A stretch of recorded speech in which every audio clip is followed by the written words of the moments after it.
ગુજરાત ગૌણ સેવા પસંદગી મંડળ દ્વારા જાહેરાત ક્રમાંક 212/2023 ગુજરાત ગૌણ સેવા વર્ગ 3ની ગ્રુપ એ અને ગ્રુપ બીની પ્રથમ તબક્કાની સંયુક્ત સ્પર્ધાત્મક પરીક્ષા 1 એપ્રિલ 2024ના રોજથી આપણે શરૂ કરવામાં આવી હતી।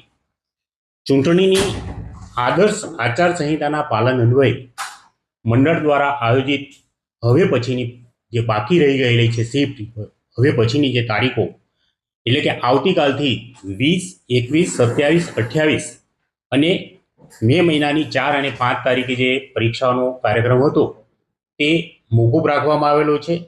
તારીખ 8, 5 અને તારીખ 9, 5ના રોજ જે પરીક્ષાનું આયોજન થયેલું છે તે પરીક્ષાઓ યથાવત છે।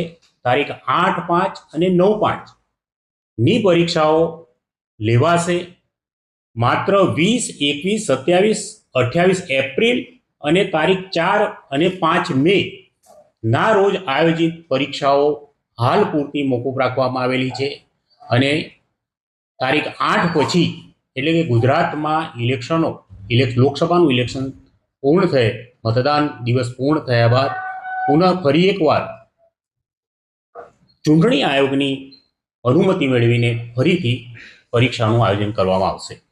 જે ઉમેદવારોએ અત્યાર સુધી પરીક્ષા આપી દીધેલી છે એ ઉમેદવારોની પરીક્ષામાં કોઈ ફેરફાર થતો નથી। એ ઉમેદવારોએ પુનઃ પરીક્ષા આપવાની રહેતી નથી।